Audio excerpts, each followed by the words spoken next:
সবাইকে আজকে তথ্য ক্লাসে শুভেচ্ছা জানাচ্ছি শিল্পকথার পক্ষ থেকে।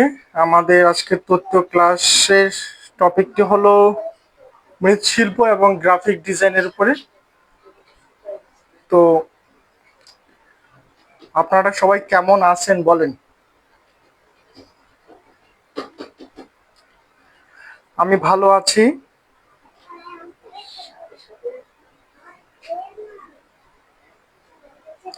আমি একটু ক্লাসের লিঙ্কটা শেয়ার করি গ্রুপে।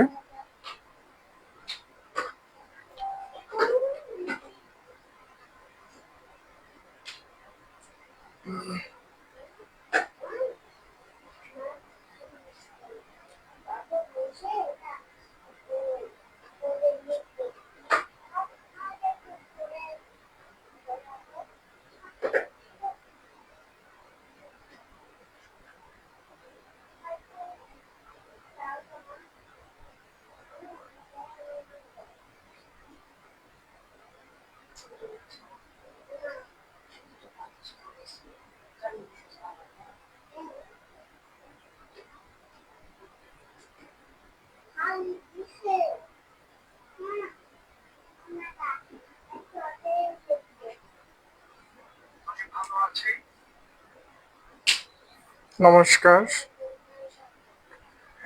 আপনারা একটু দ্রুত আমাদের লাইভ ক্লাসে সংযুক্ত হবেন। আজকের ক্লাসটি দুটি টপিকের উপরে হবে, একটি মৃৎশিল্প এবং অপরটি হচ্ছে গ্রাফিক ডিজাইন।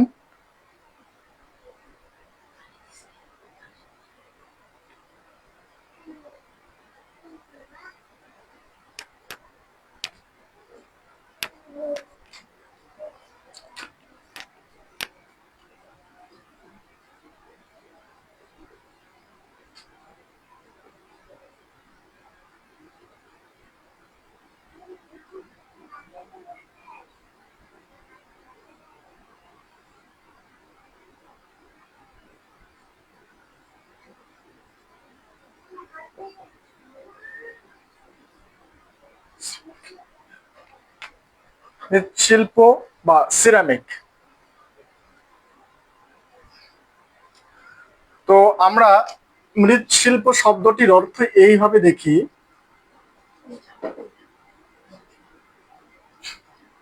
মৃৎ এবং শিল্প, এটা বলার কিছুই নেই। আপনারা জানেন মৃৎ অর্থ মাটি, আর শিল্প হলো নান্দনিক উপকরণ।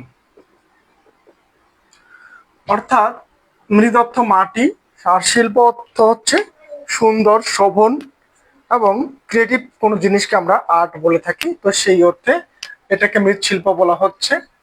তো এই মৃৎশিল্প এর ইংরেজি হচ্ছে সিরামিক্স।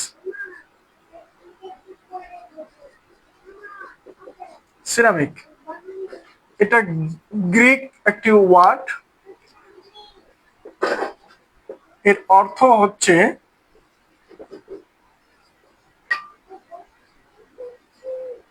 কুমোরের মাটি।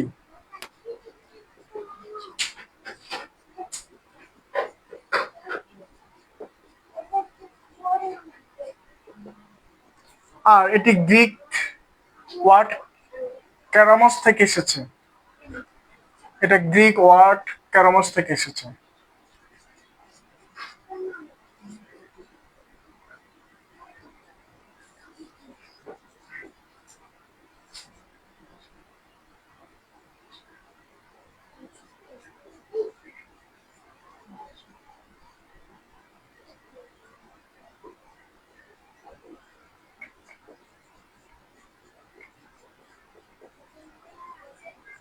এটি গ্রিক শব্দ কেরামস থেকে এসেছে। এর অর্থ হচ্ছে কুমোরের মাটি, আর মৃৎ অর্থ বাংলায় হচ্ছে মাটি, আর শিল্প হচ্ছে নান্দনিক কোনো উপকরণ। সহজ কথায় বললে এটা বোঝায়। তো তাহলে মৃৎশিল্প অর্থ সিরামিক। এই সিরামিক শব্দটি গ্রিক একটি শব্দ। গ্রিক শব্দ কেরামস থেকে এসেছে। কেরামস থেকে এসেছে, এর অর্থ হচ্ছে কুমোরের মাটি। ঠিক আছে, গ্রিক শব্দ কেরামস থেকে এর অর্থ হচ্ছে কুমোরের মাটি। তো এটা নিয়ে যদি কথা বলতে হয়, তো মৃৎ অর্থ মাটি, মাটি ছিল সব থেকে সহজলভ্য, মাটি এখনো সহজলভ্য। এই পুরো পৃথিবীটাই মাটি। আমরা যেখানে দাঁড়িয়ে রয়েছি সেটা একটা ভিত্তি, সেটা হচ্ছে মাটির উপরে আমরা দাঁড়িয়ে রয়েছি। তো এই যে মাটি, মানুষ প্রথমেই এই সহজলভ্য উপকরণটিকেই তাদের দৈনন্দিন জীবনের ব্যবহার্য বিভিন্ন উপকরণ তৈরিতে ব্যবহার করে এসেছিল। তারা তাদের নদী তীরবর্তী অঞ্চলগুলোতে যে পলি মাটিগুলো তারা ফার্স্ট পেয়েছিল, এই পলি মাটিগুলোর একটা বৈশিষ্ট্য হচ্ছে এটা একটু আঠালো স্বভাবের, অর্থাৎ এটা একটু এঁটেল মাটি টাইপের, দোআঁশ এঁটেল। তো এই মাটিটা, আঠাটা, এই মাটির যে আঠা, এই মাটিটার আঠালো ভাবটাই তাদেরকে কোনো সহজ রকমের বাটি তৈরির ক্ষেত্রে, প্রথমটা ছিল বাটি তৈরির মতো, ঠিক আছে, এটা বাটি তৈরির ক্ষেত্রে তারা এই মাটিটাকে ব্যবহার করেছিল। এই মাটির বাটিগুলো তারা রোদে শুকাতো, রোদে শুকানোর পর একটা একটু শক্ত হতো। এই যে জিনিসটা তারা আবিষ্কার করলো, অর্থাৎ মাটিকে তারা প্রথমে হাতের হাতের মাধ্যমে, ঠিক আছে, হ্যান্ড বিল্ডিং টেকনিকে তারা মাটিটাকে একটা শেপ দেওয়ার চেষ্টা করলো। এটা প্রাগৈতিহাসিক যুগের মানুষের গল্প বলছি। তো এইভাবে তারা মাটিটাকে বিভিন্ন শেপ বা বিভিন্ন রকমের আকার আকৃতি দেওয়া যে শিখে গেল। এর পরবর্তীতে এই মাটিটাকে তারা দীর্ঘক্ষণ বাইরে রেখে দিয়েছিল, এই শেপটাকে বা এই আকৃতি যেটা তারা আকৃতি দিয়েছে। তো এটা যখন রোদে শুকিয়ে গিয়ে শক্ত হলো, তখন তারা এটা বুঝতে শিখলো যে কোনো কিছু মাটির তৈরি করার পরে সেটাকে দীর্ঘক্ষণ রোদে রাখলে সেটা শক্ত হয়ে যায়, সেটা ব্যবহারের উপযোগী হয়ে যাচ্ছে। তো এর পরবর্তীতে এই মাটির পাত্রটি তারা তাদের ফায়ারিং ক্যাম্পের বা আগুন যেখানে তারা জ্বালাচ্ছে সে আগুনের আশেপাশে রাখলো, তাদের অজান্তে রেখেছিল হয়তোবা। তো পরবর্তীতে সেই আগুনের তাপে সেই মাটির বাটিটা আরো শক্ত হয়ে যাচ্ছে। তো তারা এটা বুঝতে শিখলো যে আগুনের সাহায্যে এটাকে ফায়ার করলে বা এটার কাছে আগুন রাখলে এই মাটির পাত্রটি আরো শক্ত হয়ে যায়, মানে এটা দৃঢ়তা বেশি হয়। তো এইভাবে তারা আগুনের মাধ্যমে মাটির পাত্রকে পুড়িয়ে আরো শক্ত করা যায় এটা শিখলো। এইভাবে মাটির ব্যবহারটা বা মাটির ইউজ করে যে তাদের দৈনন্দিন জীবনের বিভিন্ন সংরক্ষণ করার জন্য যে পাত্রগুলো আবিষ্কার করতে শিখলো, এটা মোটামুটি মধ্য, যেটাকে আমরা বলতেছি হচ্ছে আহ পাথরের যুগের মধ্যযুগ, যেটা মধ্যপ্রস্তর যুগ, এই মধ্যপ্রস্তর যুগের শেষ দিক থেকে মোটামুটি এটা ভালোভাবে আয়ত্ত হয়। নব্যপ্রস্তর যুগে এসে মাটির পাত্র ব্যবহারে তারা একটু পটু হয়, একটু দক্ষতা অর্জন করে, সেটাকে রোদে শুকিয়ে ফায়ারিং এর মধ্যে আসে। এটা মোটামুটি নব্যপ্রস্তর যুগের শেষের দিকে। এই গেল হচ্ছে মৃৎশিল্পের ইতিহাস মোটামুটি ভাবে। আমরা এখন এই মৃৎশিল্পের প্রথম দিকে সব থেকে প্রাচীন বা পুরানো যে নিদর্শনটা পাওয়া যায় সেটা হচ্ছে চীনে, ঠিক আছে। তাহলে মৃৎ অর্থ কি? মাটি, এবং এটি গ্রিক শব্দ ক্যারামস থেকে এসেছে। এর ইংরেজি ট্রান্সলেট করলে সিরামিক্স এর, এবং এর গ্রিক শব্দের অর্থটি হচ্ছে কুমোরের মাটি। আমরা তার যে নামের অংশের মিনিং গুলো এটা বোঝার চেষ্টা করলাম। এখন আমরা জানবো যে পৃথিবীতে সব থেকে পুরনো ফার্স্ট ইনভেনশনটা, যে সব থেকে পুরনো যেটা নিদর্শন মৃৎশিল্পের, সেটা কোথায় পাওয়া যায়? মৃৎশিল্পের জন্য হচ্ছে মোটামুটি আমাদের চীন এবং জাপান, এবং এর সমসাময়িক হচ্ছে মেসোপটেমিয়ার যে সভ্যতার আশেপাশের অঞ্চলগুলো। এই মৃৎশিল্পের আবিষ্কারের ক্ষেত্রে এই অঞ্চলটা সর্বোচ্চ গুরুত্বপূর্ণ একটা অঞ্চল ছিল। তো মৃৎশিল্পের প্রথম নিদর্শন বা সবচেয়ে পুরনো নিদর্শন হচ্ছে চীনের জিয়াংসি প্রদেশে পাওয়া যায়। এটা মোটামুটি 18,000 থেকে 20,000 বছর পূর্বে।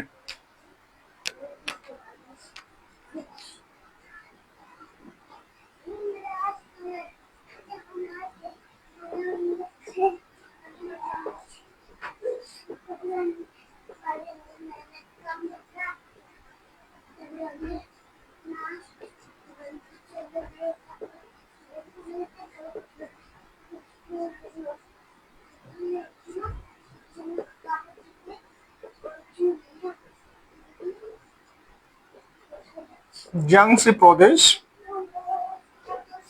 চীন।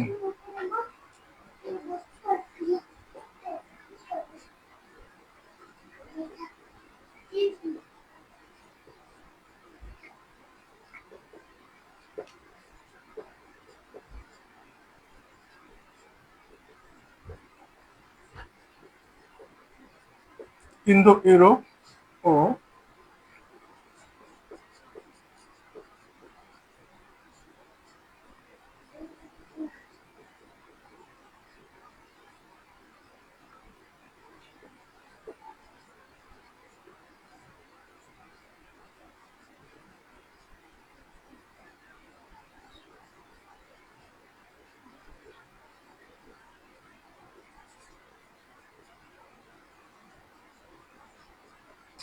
প্রাচীন মৃৎশিল্পের জন্য খ্যাত হচ্ছে মেসোপটেমিয়া, ইন্দো ইউরোপ, জাপানের যমন সংস্কৃতির যে সময়কালটা সেটা। এই মোটামুটি জাপানের যমন সংস্কৃতি, আমাদের মেসোপটেমিয়া এবং চীনে আমরা প্রথম জিয়াংসি প্রদেশে মৃৎশিল্পের ফার্স্ট সবচেয়ে পুরনো হচ্ছে আবিষ্কারের যে বিষয়টা, সেটা আমরা জিয়াংসি প্রদেশে পাই। এটা সময়কালটা হচ্ছে 18,000 থেকে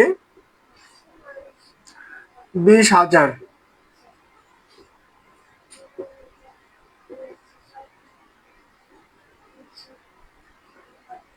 এই সময়কালে আমরা চীনের সবচেয়ে প্রাচীন 18,000 থেকে 20,000 বছর পূর্বের মৃৎশিল্পের আমরা একটা আবিষ্কার চীনের জিয়াংসি প্রদেশ থেকে পাই। আর এছাড়াও মেসোপটেমিয়া এবং ইউরোপের ওই মাঝামাঝি অঞ্চলগুলোতে ম্যাক্সিমাম, এটা মোটামুটি হচ্ছে ইউরোপের গ্রিক এবং গ্রিকের আশেপাশের অঞ্চলগুলো, গ্রিক অস্ট্রিয়া, এই যে আশেপাশের অঞ্চলগুলো, এইগুলোতে সব থেকে বেশি প্রাচীন মৃৎশিল্পের নমুনাগুলো পাওয়া গেছে। মূলত হচ্ছে নদী তীরবর্তী যে মানুষদের বসবাস ছিল, এই নদী তীরবর্তী অঞ্চলগুলোর মানুষগুলোই এই পলি আঠালো যে মাটিটা, এই মাটিটা থেকে তারা মৃৎশিল্পের প্রথম ব্যবহার বা এটার এটার ব্যবহারটা তারাই প্রথম মোটামুটি শুরু করেছিল। তো এটা মোটামুটি মৃৎশিল্পের আবিষ্কারের একটা আমরা ছোটখাটো ইতিহাস জানার চেষ্টা করলাম।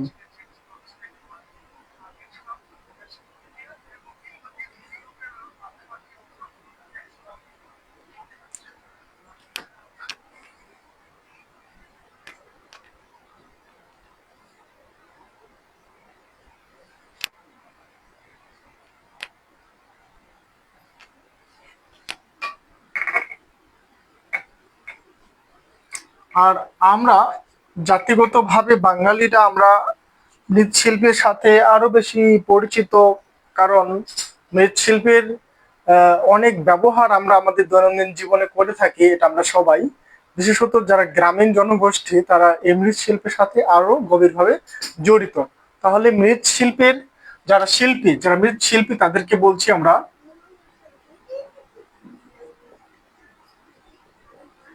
মৃৎশিল্পীরা হচ্ছে কুম্ভকার বা কুমোর বলছি, অথবা এরা হচ্ছে পাল সম্প্রদায়ের মানুষ।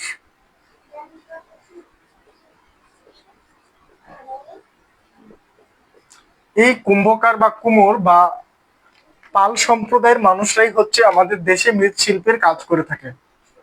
ঠিক আছে, এই মৃৎশিল্পীরা। আর এখানে মৃৎশিল্পের সাথে আমাদের একটি লোকশিল্পের সম্পর্ক রয়েছে গভীরভাবে। অর্থাৎ লোকশিল্প, মৃৎশিল্পের যে পার্টটা লোকশিল্প হিসেবে আমরা ইউজ করে থাকি, সেটা মূলত হচ্ছে সেই সব শিল্পীদের তৈরি শিল্পকর্মগুলো যারা বংশ পরম্পরায় আহ, এবং পুরো আহ, প্রাচীন ট্র্যাডিশনে প্রাচীন ট্র্যাডিশনে বংশ পরম্পরায় এই মৃৎশিল্পগুলোর পুনরুৎপাদন করে থাকে এবং সম্পূর্ণ দেশীয় এবং দেশজ পদ্ধতিতে এই কাজ করে থাকে।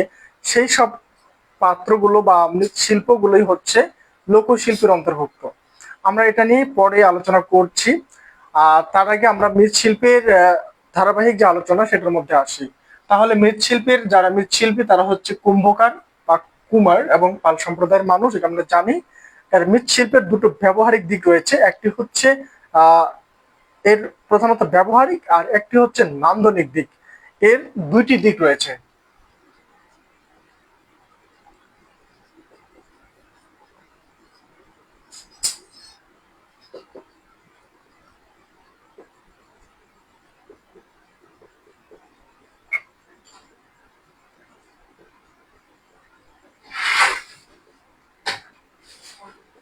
এক হলো ব্যবহারিক, দুই হলো নান্দনিক। ঠিক আছে, এই ব্যবহারিকের মধ্যে আমরা পাচ্ছি সব হচ্ছে আহ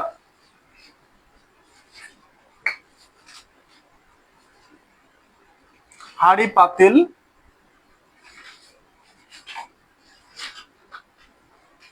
হাঁড়ি পাতিল,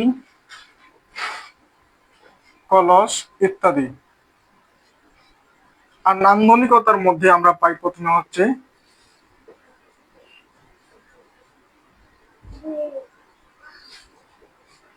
টেরাকোটা,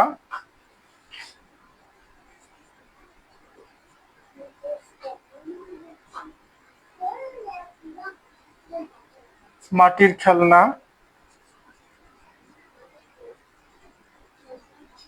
শোপিস ও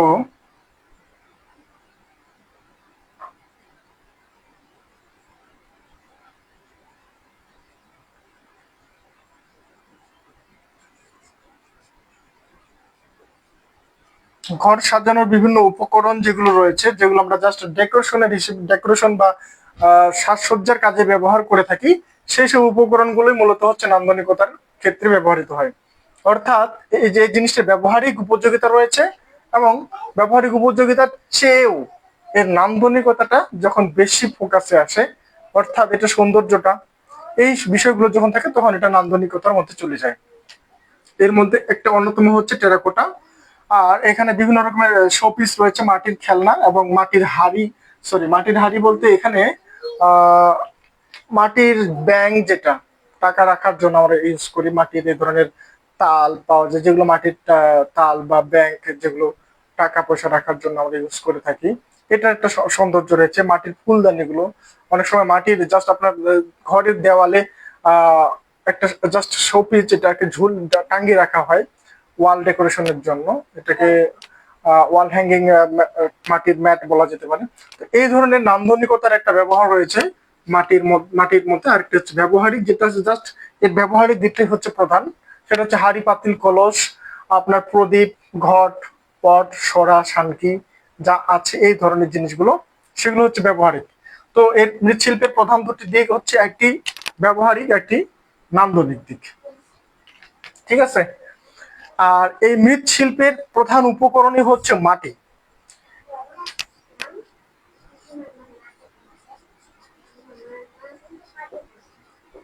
এর উপকরণে আমরা যেটা পাই, মাটি, পানি লাগবে,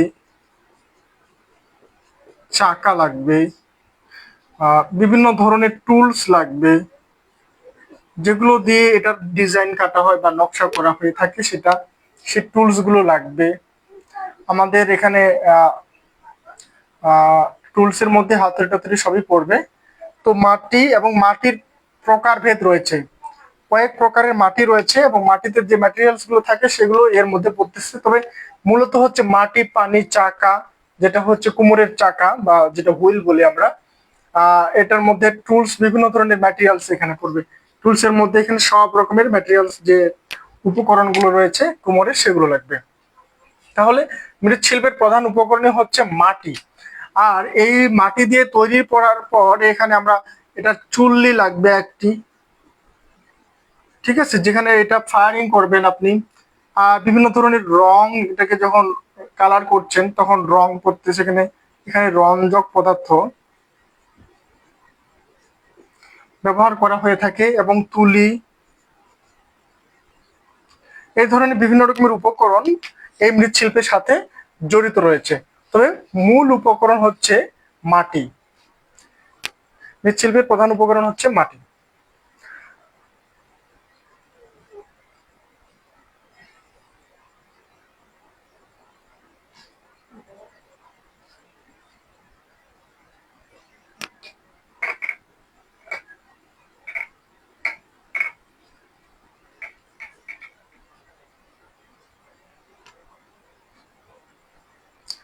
এবার আমরা এই মৃৎশিল্পের যে করণ কৌশল, কুম্ভকার বা কুমোর সম্প্রদায়ের মানুষ যারা এই মৃৎশিল্পটা তৈরি করে থাকে, তারা কয়েকটি প্রক্রিয়ায় বা কয়েকটা এর ডিফারেন্ট ডিফারেন্ট ভাগ রয়েছে। এর মৃৎপাত্রটি তৈরির যে পদ্ধতিটা, পদ্ধতিগত বিভাজন যেটা, যে কয়েক প্রকারে বা কয়েক পদ্ধতিতে এটাকে তৈরি করা হয়ে থাকে, আমরা সেই এর মেকিং প্রসেসের কয়েকটি ক্লাসিফিকেশন জানবো। ঠিক আছে,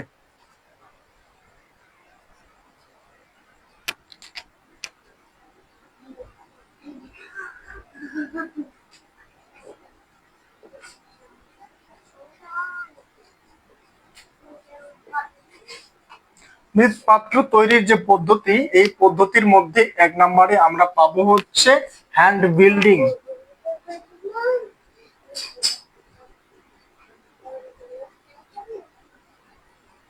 hand building process.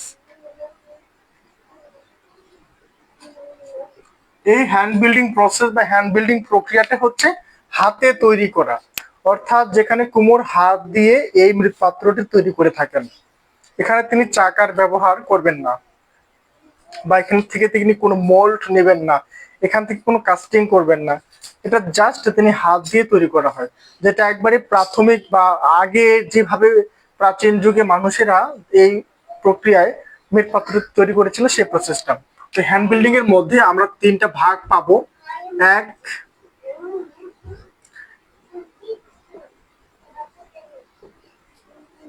Pinching.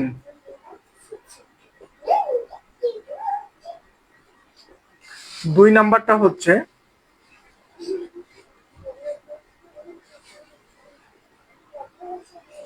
কোয়েলিং।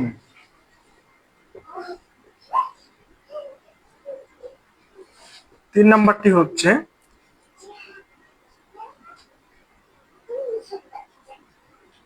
Slab.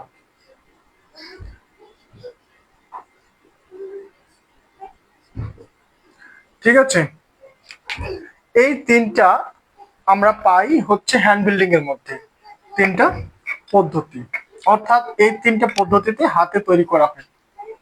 পিঞ্চিংটা হচ্ছে কি, আপনি হাত দিয়ে টিপে টিপে,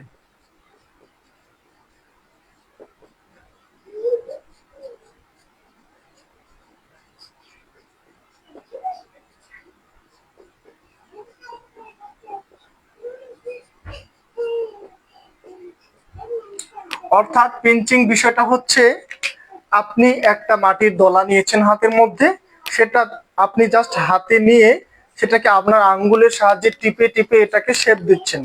টিপে টিপে টিপে টিপে আঙ্গুল দিয়ে টিপে টিপে টিপে টিপে আপনি একটা বাটি বানাইলেন। ঠিক আছে, আপনার কাছে কোনো কিছু নাই, আপনি এটা কোয়েলিং করলেন না, একটা স্ল্যাব তৈরি করলেন না, জাস্ট মাটির এই ছোট একটা বল নিয়ে মাঝখান থেকে টিপতে টিপতে টিপতে চারপাশে একটা ছোট বাটির মতো তৈরি করলেন। এটা হচ্ছে পিঞ্চিং পদ্ধতি। এই পিঞ্চিং পদ্ধতির মাধ্যমে আপনার হচ্ছে এই যে মাটির ট্যাপা পুতুল যেগুলো জাস্ট হাত দিয়ে তৈরি করা যায়, সেটাকে টিপে টিপে তৈরি করা হয়। এটা হচ্ছে এক ধরনের প্রসেস। তো এটা হচ্ছে এই পদ্ধতি যে হাত দিয়ে এটাকে টিপে টিপে আঙ্গুলের সাহায্যে টিপে টিপে এটাকে তৈরি করা হয়। ঠিক আছে, আপনারা বুঝতে পারছেন হয়তোবা। সাপোজ মেয়েরা ভাবেন যে আপনারা যে আটার যে বল করে থাকেন রুটি তৈরি করার জন্য, সেই বলটাকে যদি আপনি মাঝখান থেকে যে আপনার বুড়ো আঙ্গুল দিয়ে টিপে মাঝখান থেকে 2 পাশ থেকে চাপ দিয়ে চাপ দিয়ে চাপ দিয়ে একটা জাস্ট বাটির মতো শেপ তৈরি করেন, সেটা হচ্ছে পিঞ্চিং পদ্ধতি। তো পিঞ্চিংটা গেল এইরকম পদ্ধতি, আর কোয়েলিংটা হচ্ছে লম্বা রোল করবেন। ঠিক আছে, একটা মাটির বলকে নিয়ে কোনো রোলার দিয়ে সেটাকে চাপ দিতে দিতে দিতে, অর্থাৎ এইরকম 2 হাত দিয়ে করলে যে নুডলস এর মতো শেপটা আসবে, তো আমরা এটা করে থাকি সাধারণত। তো এই যে শেপটা আসে সেটা হচ্ছে কোয়েলিং, অর্থাৎ একটা মাটির লম্বা রোল তৈরি করার পর সেই রোলটাকে যখন আমরা এইভাবে ঘুরিয়ে ঘুরিয়ে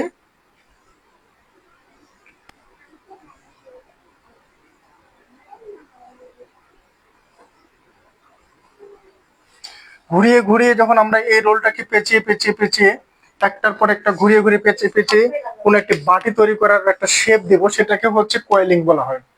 অর্থাৎ এখানে মূল বিষয় হলো এই কয়েল, এই কয়েলটি হলো এখানে মূল বিষয়।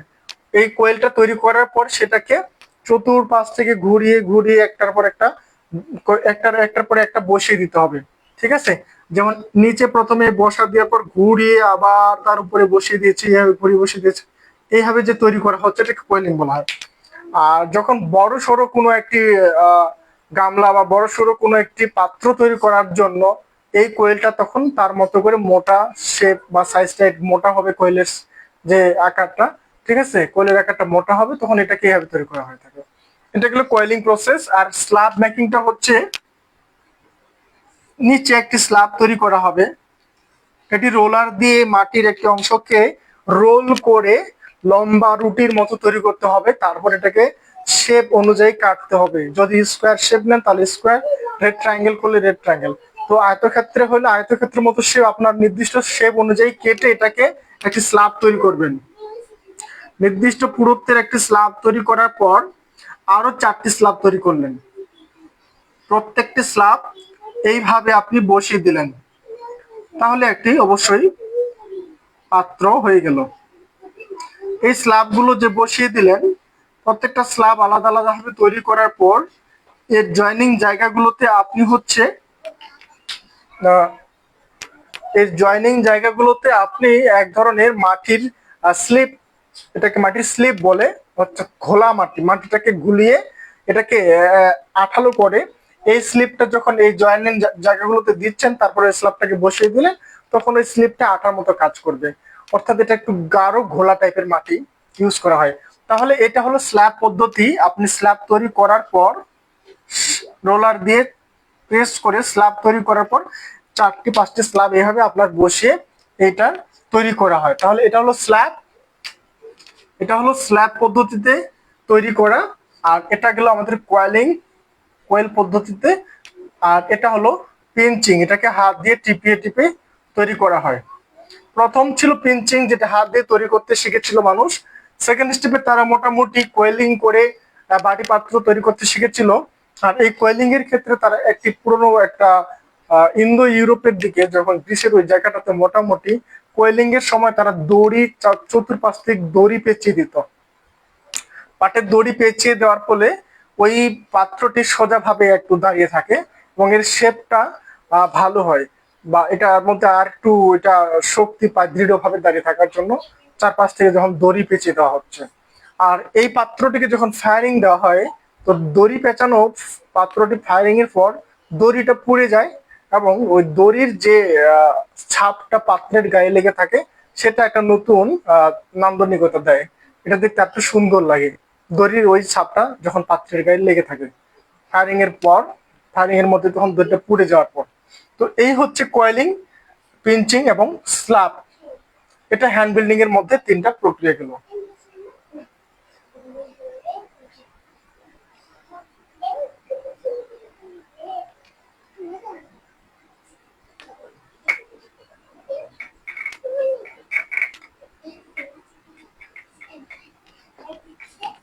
তাহলে আমরা হ্যান্ড বিল্ডিংটা 3টা ভাগ পেলাম। এবার আসি দ্বিতীয় পদ্ধতি হ্যান্ড বিল্ডিং এর পরে, এটা হচ্ছে হুইল থ্রোয়িং।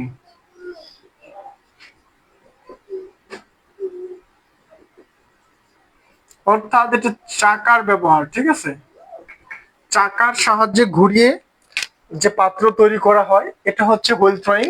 চাকা আবিষ্কারের পর এই মৃৎশিল্পীরা এই চাকার ব্যবহারকে কাজে লাগিয়ে তারা অত্যন্ত সুন্দর মসৃণ পাত্রগুলো তৈরি করতে শিখলো এবং হাতের সাহায্যে এটার বিভিন্ন রকমের শেপ বা আকার আকৃতি এটার বড় ছোট করতে পারতো। এটা আর একটু মডার্ন যখন হলো তখন তারা এই পদ্ধতিটা ইউজ করলো। 3 নম্বরটা হচ্ছে মোল্ড।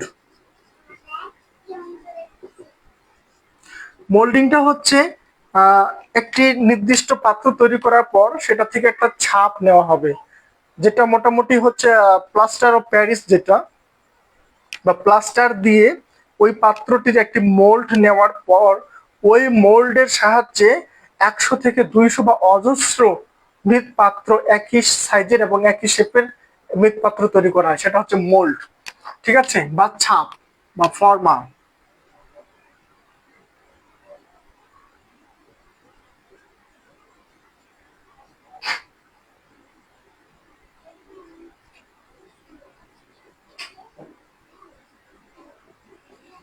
ঠিক আছে, তো এই ফর্মা থেকে ছাপ নিয়ে যে একই শেপের অনেকগুলো মৃৎপাত্র তৈরি করার যে প্রক্রিয়া, সেটাকে বলা হচ্ছে মোল্ডিং।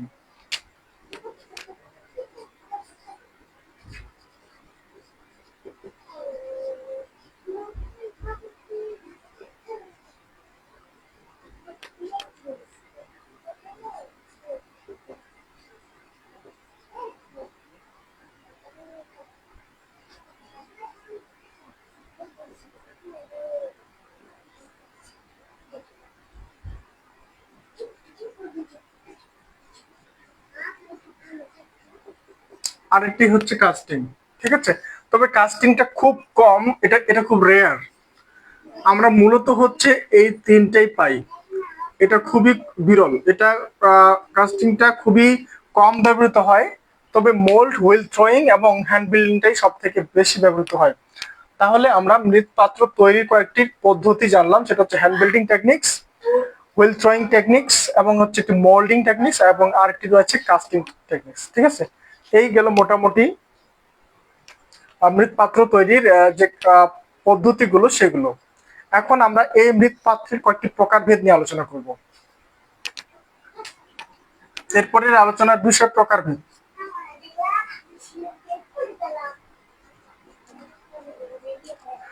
এই প্রকারভেদের মধ্যে রয়েছে প্রথমটি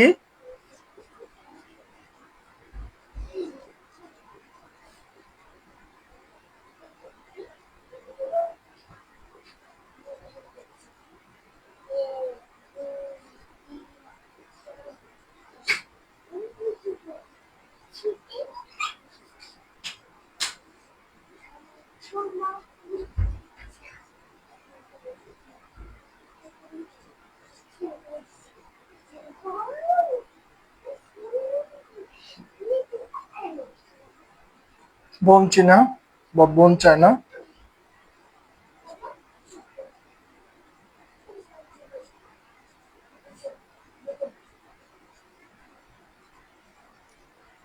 মৃৎপাত্রের যে প্রকারভেদের মধ্যে আর্থেনওয়্যার, ঠিক আছে, আর্থেনওয়্যার, স্টোনওয়্যার, পোর্সেলিন, বনচিনা এবং টেরাকোটা, এটা হচ্ছে কয়েকটি প্রকারভেদ।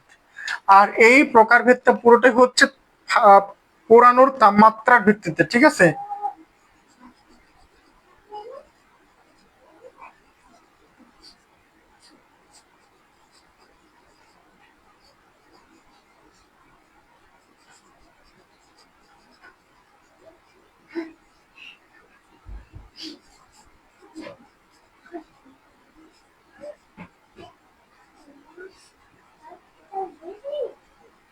অর্থাৎ আপনার এই যে ক্লাসিফিকেশনটা, মৃৎপাত্রের যে প্রকারভেদটা, এই মৃৎপাত্রের প্রকারভেদের মূল ভিত্তিটা হচ্ছে মৃৎপাত্রটির পোড়ানোর যে টেম্পারেচার, সেই টেম্পারেচার বা তাপমাত্রার ভিত্তিতে এক একটি তাপমাত্রায় পোড়ালে একটি মৃৎপাত্রের এক একটা গঠন বা এর গাঠনিক চরিত্রগুলো পরিবর্তন আসবে। এই পোড়ানোর তাপমাত্রার ভিত্তিতে এবং উপকরণগত কিছু পরিবর্তনের ভিত্তিতে এটার প্রকারভেদটা মূলত 5 ভাগে। সবচেয়ে কম তাপমাত্রায় যেটা পোড়ানো হয়, মানে খুবই এটাকে, হ্যাঁ, তাপমাত্রার ভিত্তিতে সবচেয়ে কমই বলা যায়। এই তাপমাত্রার মধ্যে পোড়ানো যে ম্যাটেরিয়ালস গুলো, সেটা হচ্ছে আমরা যে ম্যাটেরিয়ালস গুলো ইউজ করে থাকি নর্মালি বাসা বাড়িতে, হাঁড়ি, পাতিল, সরা, শানকি, কলস, হ্যাঁ, আর ঘট, পট, এই যে এগুলো ইউজ করে থাকি, প্রদীপ থেকে শুরু করে ধূপদানি, আপনার হচ্ছে গরুর চারি, সবগুলোই হচ্ছে এই আর্থেনওয়্যারের মধ্যে পড়বে। এগুলোর টেম্পারেচার মোটামুটি 900 থেকে 1100 ডিগ্রি সেলসিয়াসের মধ্যে পোড়ানো হয়ে থাকে। 900 থেকে 1100 ডিগ্রি সেলসিয়াসের মধ্যে পোড়ানো হয়ে থাকে। এটা হচ্ছে আর্থেনওয়্যার। এটা মূলত হচ্ছে এঁটেল দোআঁশ মাটিতে এই আর্থেনওয়্যারের সমস্ত ম্যাটেরিয়ালস, অর্থাৎ আপনার টেরাকোটা যে তাপমাত্রায় পোড়ানো হচ্ছে, এটাও 900 থেকে 1100 এই তাপমাত্রায় আর্থেনওয়্যারও পোড়ানো হয়। আর এই জন্য এর কালার গুলো মোটামুটি হচ্ছে বাদামি থেকে গাঢ় বাদামি বা কমলা রঙের। এই তাপমাত্রায় পোড়ানোর পরে এইরকম একটা ইয়া আসে। আর এটার একটা বৈশিষ্ট্য হচ্ছে আর্থেনওয়্যারের পাত্রগুলো সচরাচর একটু ছিদ্র বিশিষ্ট হয়, মানে সূক্ষ্ম সূক্ষ্ম ছিদ্র থাকে এই পাত্রের যে মাটির যে ইয়াটা। অর্থাৎ এই পাত্রগুলোতে আপনি পানি রাখলে পুরো পাত্রটা ভিজে যায়, বাইরের আবরণ সহ।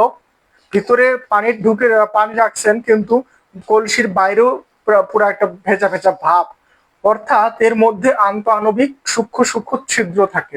এটা হচ্ছে এর একটি বৈশিষ্ট্য, এটা ছিদ্র বিশিষ্ট হয় আর্থেনওয়্যারটা। স্টোন ওয়্যারের তাপমাত্রাটা হচ্ছে 1100 থেকে 1200, 1250 বা 1200-র মধ্যে ডিগ্রি সেলসিয়াস। তো 1100 থেকে স্টোন ওয়্যারটি,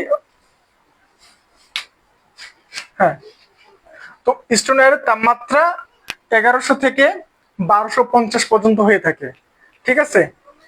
আর পোর্সেলিন যেটা, পোর্সেলিনটা হচ্ছে আর একটু হার্ড হয়, এটা মূলত 1200 থেকে 1400।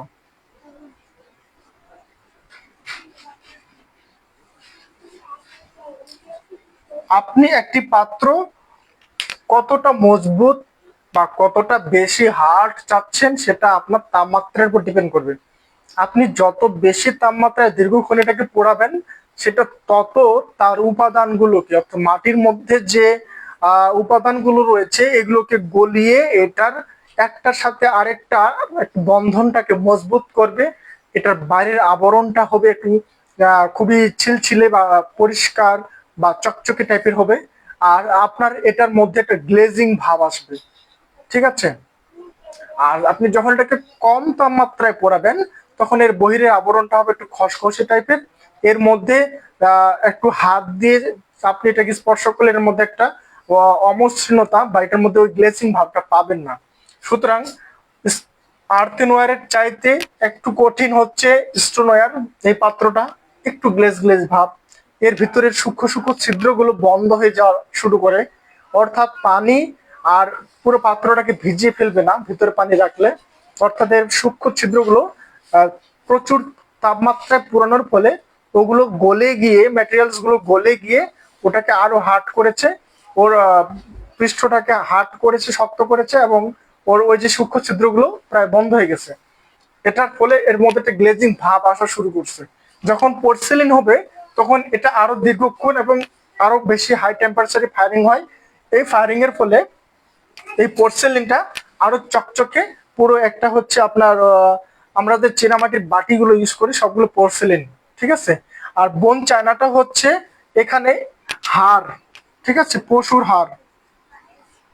বোন চায়নার মধ্যে পশুর হাড় থাকে, পশুর হাড় থাকে এবং ছাই থাকে।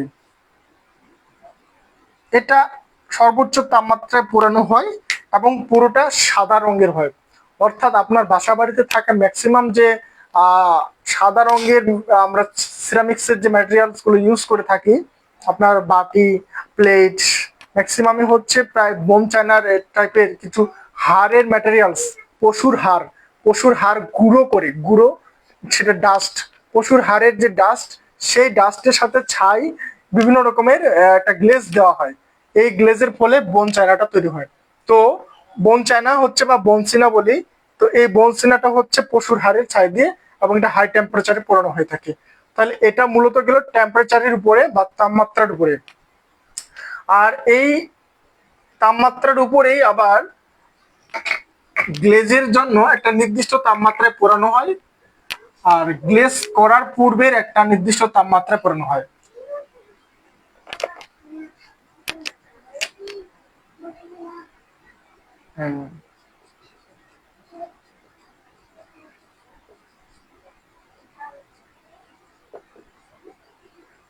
Biscuit firing plus glaze.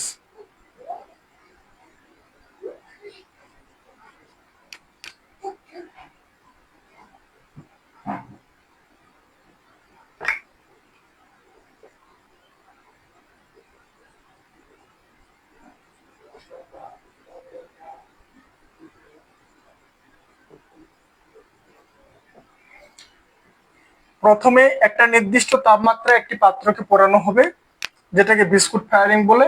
এই সময় পাত্রের গায়ের রং বিস্কুটের মতো হবে, বিস্কুটের মতো লাগবে, অর্থাৎ আর্থেন ওয়্যারের মতো লাগবে, হালকা বাদামি। তারপর এই পাত্রের গ্লেজ দেওয়া হবে। নির্দিষ্ট গ্লেজের যে ম্যাটেরিয়ালস গুলো রয়েছে, সেই রঞ্জক পদার্থগুলো এই পাত্রের গায়ে ব্রাশ করানো হবে। ব্রাশ করে দেওয়ার পর এই গ্লেজ মেশানো পাত্রটিকে আবার হাই টেম্পারেচারে পোড়ানো হবে।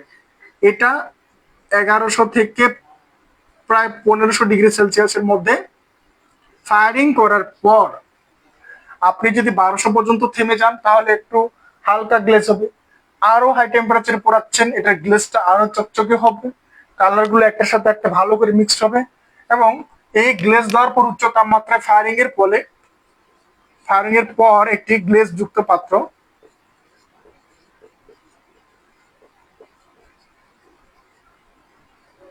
সর্বশেষে একটি গ্লেজ যুক্ত পাত্র আমরা পাবো। তাহলে বিস্কুট ফায়ারিংটা করানোর পর এটাতে গ্লেজ দেওয়া হয়। এই গ্লেজটা অনেকে ব্রাশ করে দিয়ে থাকেন, যদি গলিত হয় অনেক সময় এটা ধুলা বা ডাস্টের মতো পাত্রের গায়ে ছুঁড়ে বা ফু দিয়ে বা এটাকে বিভিন্নভাবে দেওয়া হয়। তারপর সেই গ্লেজ যুক্ত পাত্রটিকে আমরা উচ্চ তাপমাত্রায় ফায়ারিং দেই, তারপর সেটা একটা আমরা গ্লেজ যুক্ত পাত্র পাই, যেগুলো আমরা চকচকে ভাব আমাদের বাসায় থাকা ফুলদানি বিভিন্ন ধরনের যে আমাদের ম্যাক্সিমাম সমস্ত যে আমাদের চীনামাটির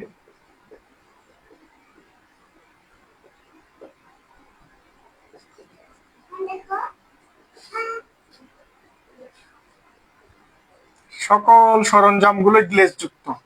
ঠিক আছে, এইগুলো হচ্ছে গ্লেজের বিষয়টা, কিভাবে গ্লেজ করা হয়। এবং গ্লেজ দেওয়ার টেম্পারেচার আলাদা, বিস্কুট ফ্রাইং এর টেম্পারেচার আলাদা। বিস্কুট ফ্রাইং এর টেম্পারেচার মোটামুটি 800 ডিগ্রি সেলসিয়াস থেকে এটা 1000-এর মধ্যেই থেমে যাবে, বা হাজারের মধ্যে, এই হাজারের মধ্যেই থেমে যাবে। এবং গ্লেজের তাপমাত্রাটা হয় আলাদা, আর মাঝখানে এই পাত্রের উপরে গ্লেজ দেওয়া হয়। এই গেল আমাদের মৃৎশিল্পের গ্লেজ পদ্ধতি এবং এর নির্দিষ্ট তাপমাত্রায় পোড়ানোর ফলে পাত্রের যে এক একটা ক্যারেক্টার বা এক একটা বৈশিষ্ট্য ধারণ করে, সেটার ভিত্তিতে পাত্রের বা মৃৎশিল্পের যে প্রকারভেদ, সেই প্রকারভেদটা হচ্ছে আর্থেনওয়্যার, স্টোনওয়্যার, পোর্সেলেন, বঞ্চিনা, টেরাকোটা। ঠিক আছে,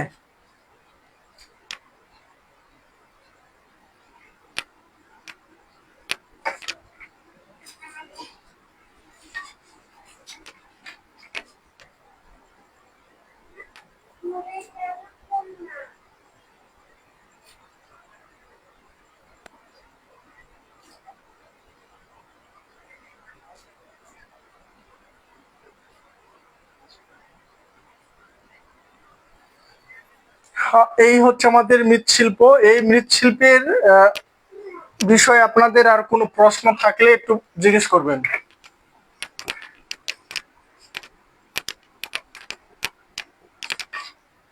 মৃৎশিল্পের আর কোনো প্রশ্ন থাকলে জিজ্ঞেস করবেন। মৃৎশিল্পের যে করণ কৌশলটা, সেটা মোটামুটি আপনাদের বইয়ে যা লেখা রয়েছে সেটাই প্রসেস। ঠিক আছে, এর করণ কৌশলটা যদি একটু বলি,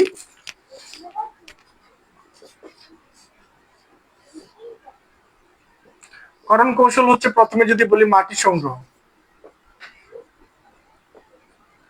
2 নাম্বার হচ্ছে মাটি পরিশোধন, মাটিটাকে পরিশোধন করে নিতে হবে। 3 নাম্বার হচ্ছে মন্ড তৈরি করতে হবে, মাটিটাকে একটা মন্ড তৈরি করে নিতে হবে। ঠিক আছে, এই যে একটা মন্ড তৈরি করে নিতে হবে। মাটিটাকে পরিশোধনের জন্য নেট দিয়ে ভালো মতো এটাকে ঝেড়ে গুঁড়ো মাটিগুলো নিচে পড়বে, এই যে নির্দিষ্ট মাটিটা, এটা আমাদের লাগবে।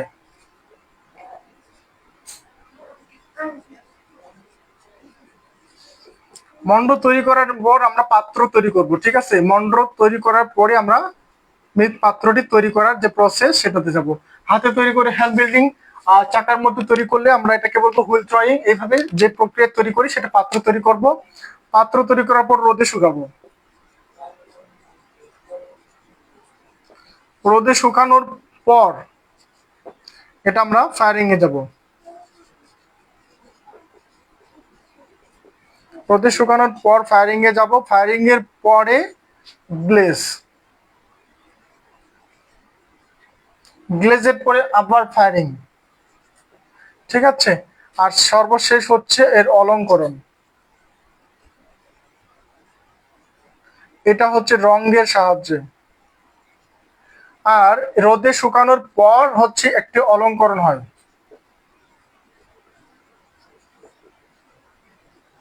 রোদে শুকানোর পর, যখন হালকা রোদে শুকালেন, এই রোদে শুকাচ্ছেন, 2 দিন রোদে দিয়েছেন, একটু নরম আছে মাটি, তখনই আপনি এটার অলঙ্করণ করবেন। কোন অংশ কেটে ফেলবেন, কোন অংশ কেটে কেটে ডিজাইন করবেন, তখনই। পুরোপুরি রোদে শুকানোর পর কিন্তু হবে না। আপনি রোদে শুকাচ্ছেন, অলঙ্করণ করছেন, আবার রোদে শুকাচ্ছেন।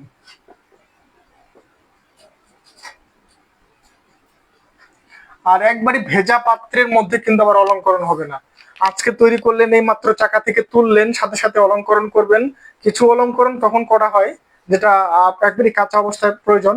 আর কিছু অলঙ্করণ যেটা কেটে কেটে করবেন, সেটা একটু রোদে শুকিয়ে যখন একটু একটু শক্ত হবে পাত্রটি, 2 দিন রোদে দিলেন তখন করা হবে। এটার বিভিন্ন রকমের প্রক্রিয়া করা হয়ে থাকে, ঠিক আছে। এটা মৃৎশিল্পীরা তাদের পাত্রের ধরন এবং ডিজাইনের উপর বেস করে তারা কি ধরনের ডিজাইন করবেন তার উপর ভিত্তি করে তারা ওই অলঙ্করণ গুলো করে থাকে। আর কালার দিয়ে অলঙ্করণ করতে গেলে একটা গ্লেজিং এর মধ্যে কালার আসে, এটা একটা করতে হয়। আর একটা হচ্ছে পাত্রটি তৈরি করা হওয়ার পরে সেটার উপরে আপনি নান্দনিকতা সৃষ্টি করছেন, যেটা হচ্ছে আপনাদের শখের হাড়ি। এই শখের হাড়ির বিষয়টা হচ্ছে সম্পূর্ণ পাত্রটি ফায়ারিং এর পর রেডি হয়ে যাওয়ার পর সেটার উপরে আপনি যখন ডিজাইন করছেন, সেটা হচ্ছে শখের হাড়ি। এটা একটা নান্দনিকতা থাকে। তো এইগুলো হচ্ছে মোটামুটি করণ কৌশলের বিষয়গুলো, ঠিক আছে। করণ কৌশলের প্রক্রিয়াটা জাস্ট একটু মনে রাখবেন যে মাটি সংগ্রহ করবেন, মাটি পরিশোধন করবেন, তারপরে এটা মাটিটাকে ভিজে মন্ড তৈরি করবেন। তারপর মন্ডটাকে নিয়ে তারপরে আপনি পাত্র তৈরির যে প্রক্রিয়া সেটার মধ্যে যাবেন। পাত্রটা তৈরি হয়ে গেলে সেটাকে অলঙ্করণ করতে হবে এবং রোদে শুকাতে হবে। এরপরে ফায়ারিং দিতে হবে। তারপর আপনি যদি গ্লেজ করতে চান, তারপরে গ্লেজের ম্যাটেরিয়ালস এটাকে পুরো অ্যাপ্লাই করার পর সেটা ফায়ারিং এ যাবেন, এবং সর্বশেষ আপনি কালার দিয়ে এটাকে অলঙ্করণ করতে পারেন। এইগুলো মোটামুটি বিষয়। এবং বাংলাদেশের মোটামুটি সব জায়গাতেই মাটির পাত্রের ব্যবহার প্রচলন রয়েছে, তবে সব থেকে বেশি রয়েছে কুমিল্লা। এখানে মাটির পাত্রের একটা ঐতিহ্য রয়েছে। রাজশাহীর গোদাগাড়ি, এইভাবে রাজশাহীর গোদাগাড়িতে হচ্ছে শখের হাড়ি, এই মৃৎশিল্পটির জন্য এর খ্যাতি রয়েছে। এবং ওভারঅল বাংলাদেশের প্রাচীন সভ্যতাগুলো থেকে শুরু করে সে সিন্ধু সভ্যতা থেকে শুরু করে আমাদের পাহাড়পুর এবং কি বলে ময়নামতি যে অঞ্চলগুলো রয়েছে পাল সময়ে, তো এই সময়গুলোতে আমরা মাটির পাত্রের চমৎকার এবং উৎকৃষ্ট মানের ব্যবহার লক্ষ্য করেছি। টেরাকোটা থেকে শুরু করে দৈনন্দিন জীবনে ব্যবহৃত বিভিন্ন রকমের অলংকৃত এবং নান্দনিক মাটির পাত্রগুলোর ব্যবহার আমরা লক্ষ্য করে থাকি। তো এই গেল মোটামুটি মাটির বা মৃৎশিল্পের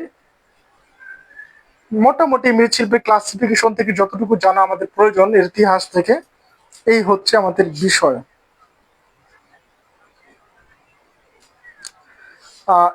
আমরা এই বিষয়টাকে শেষ করলাম।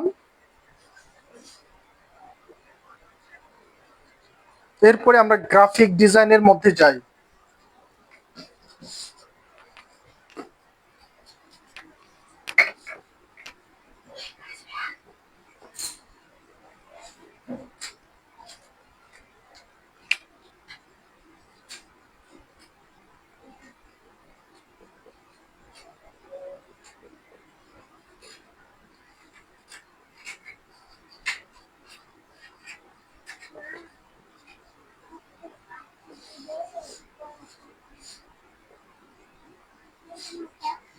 এই গ্রাফিক শব্দটিও কিন্তু গ্রিক শব্দ থেকে এসেছে, ঠিক আছে।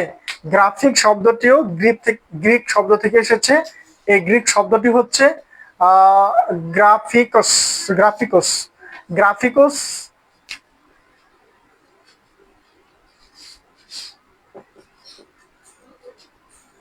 এই গ্রিক শব্দ গ্রাফিকস থেকে এসেছে।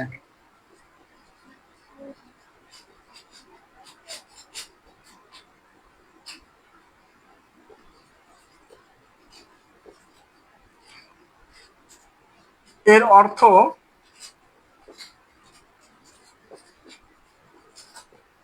অর্থ হলো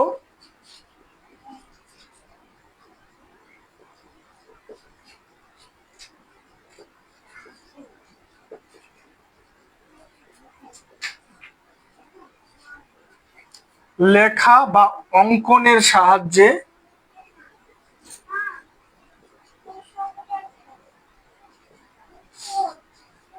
যোগাযোগ।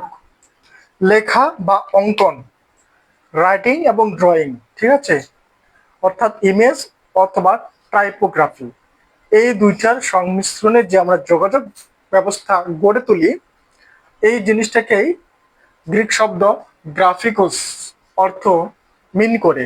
আর এখান থেকে গ্রাফিক শব্দ ইংরেজি আমরা রিসিভ করে থাকি। তো গ্রাফিক এ হলো বিষয়। আর ডিজাইন অর্থ হচ্ছে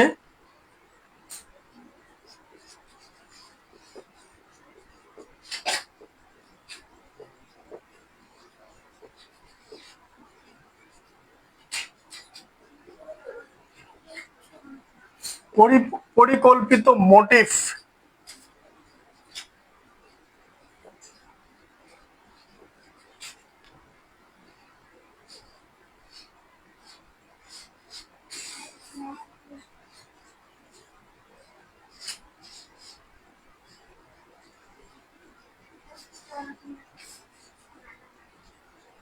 পরিকল্পিত কিছু মোটিফের ব্যবহার করে আমরা যখন কোনো নান্দনিক উপস্থাপন করি, নান্দনিকতা বা নান্দনিক উপস্থাপনা, সুন্দর উপস্থাপনাটাই হচ্ছে ডিজাইন।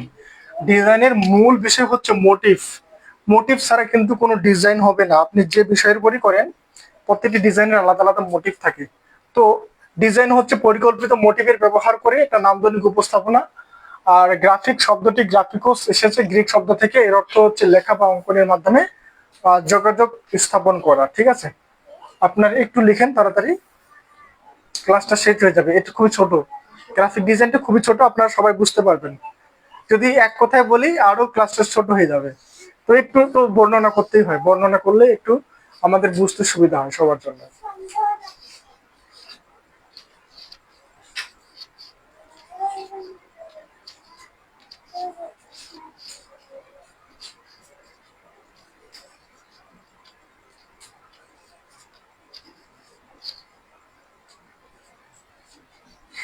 হয়ে গেছে সম্ভবত লেখা। আর আমরা এখন গ্রাফিক ডিজাইন বলতে যেটা বুঝবো সেটা হলো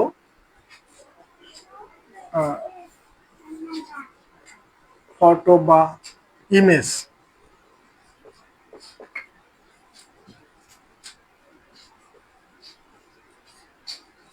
লেখা, রং, পিকচার, স্থান,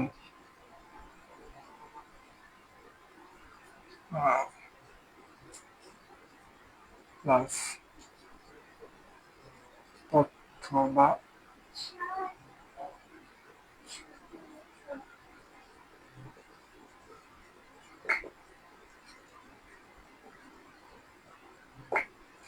অর্থাৎ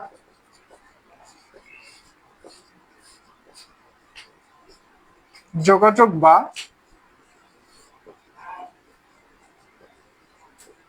তথ্যের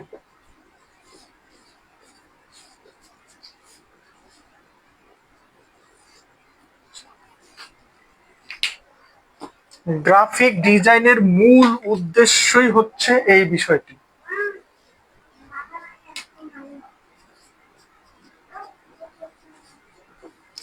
গ্রাফিক ডিজাইনটা মূলত হচ্ছে ছবি থাকবে, ছবির সাথে কিছু লেখা, অথবা লেখাও থাকতে পারে শুধু। তাহলে ছবি, লেখা এবং রং, রংটা হচ্ছে আকর্ষণের বিষয়। এর একটা নির্দিষ্ট টেক্সচার থাকবে এবং এর স্থানটা হচ্ছে মূলত আপনি কোন জায়গাটা থেকে দর্শকের দৃষ্টি আকর্ষণ করার চেষ্টা করছেন, সেটাই হলো এর স্থান। অর্থাৎ পুরো বিষয়টাকে আপনি আপনার বা এই শিল্পটির উপস্থাপনের যে স্থান বা জায়গা, সেটাই হচ্ছে এর স্থান। এবং এর তথ্য, ইনফরমেশনটা কি, আসলে আপনি দর্শককে কি ধরনের তথ্য দিতে চাচ্ছেন, সেই তথ্য, এই সব মিলে মোটামুটি গ্রাফিক ডিজাইন, এই হলো বিষয়। আর এর প্রধান উদ্দেশ্য যদি বলি, অন্যতম প্রধান উদ্দেশ্য হচ্ছে যোগাযোগ এবং বা যোগাযোগ অথবা কোনো তথ্যের সহজ উপস্থাপনা। আপনাদেরকে সহজ ভাষায় বলি, আপনি কোনো একটি বড় বাজারে যাচ্ছেন বা শহরে যাচ্ছেন, তো আপনি শহরে যেতে যেতে পুরো শহরের প্রধান প্রধান যে স্থানগুলো বা টার্নিং পয়েন্টগুলো রাস্তার, সেই জায়গাগুলোতে দেখেন যে একটা পুরো বড় একটা বিলবোর্ড টাঙানো রয়েছে। শহরের প্রধান অংশগুলোতে বড় বড় বিলবোর্ড টাঙানো থাকে, ঠিক আছে, এই বড় বড় পিলার দিয়ে উঁচু করে বিলবোর্ড টাঙানো থাকে। এই বিলবোর্ডের মধ্যে সাপোজ মনে করেন আপনার সুন্দর একটি তেল, হেয়ার অয়েলের একটা বিলবোর্ড, ঠিক আছে, এই হেয়ার অয়েলের বিলবোর্ডটি করা হয়েছে এখানে। আর সুন্দর করে এখানে একটি লম্বা চুলের মেয়ের ছবি দেওয়া আছে।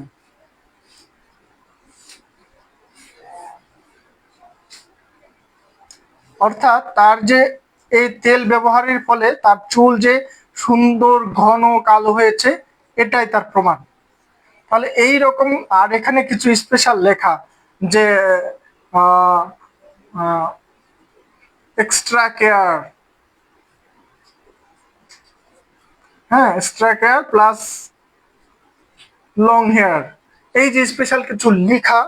এবং এই প্যারাশুট বা যে তেলের বোতলের ব্র্যান্ডিং করা হচ্ছে মার্কেটিং এর জন্য, এই যে আপনার ছবি, কিছু স্পেশাল লেখা, যে দুই একটা লেখা দিয়ে ছবিটার মূল বা এই ব্র্যান্ডিং এর বা এই পণ্যটির মূল তথ্যটা জনগণের কাছে পৌঁছানো সহজভাবে উপস্থাপনের মাধ্যমে। তো এটাই হচ্ছে মূলত গ্রাফিক ডিজাইন। এবং এই তেল ব্যবহারের ফলে যে আপনার মাথার চুল কতটা সুন্দর হয়ে গেছে, আপনারও যে হবে, এই যে ইনফরমেশনটা বা মেসেজটা জনগণের কাছে সহজে বোঝার জন্য, যে তেলের বোতল প্লাস সুন্দর চুল, তার মানে এই তেলের এই গুণ। তো এই যে একটি উপস্থাপনা যেটা সহজেই দর্শকের চোখে আকৃষ্ট হবে। অর্থাৎ এই বিলবোর্ডটি যদি আপনি পুরো ফাঁকা একটা মনে করেন মাঠের মধ্যে, যেখানে মানুষজন খুব কম যায়, ভিড় নাই, বেশি মানুষের বেশি ভিড় হয় না, এই জায়গাগুলোতে যদি এই বিলবোর্ডটা টাঙানো হয়, তাহলে তো মানুষের চোখে পড়বে না। এমন জায়গায় বিলবোর্ড গুলো টাঙানো হয় যেন সহজে মানুষের দৃষ্টি আকর্ষণ করে এবং সহজে মানুষ দেখতে পায়। তো এই যে বিলবোর্ড গুলো, এইগুলো হচ্ছে মূলত গ্রাফিক ডিজাইন।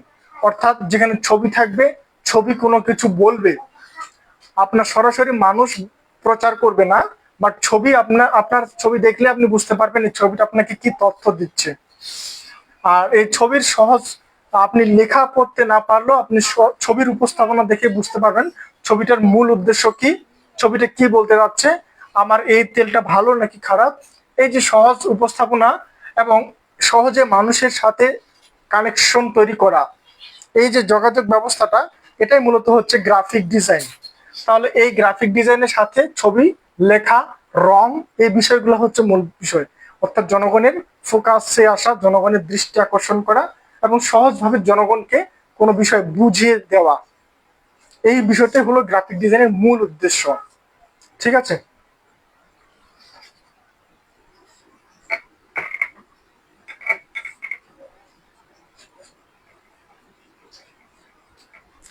এবার আমরা গ্রাফিক ডিজাইন একটি ভিজুয়াল আর্ট।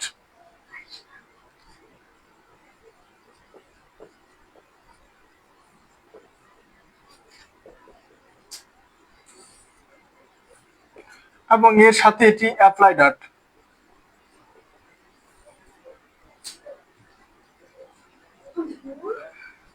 গ্রাফিক ডিজাইন হচ্ছে একটি ভিজুয়াল আর্ট, একই সাথে একটি অ্যাপ্লাইড আর্ট।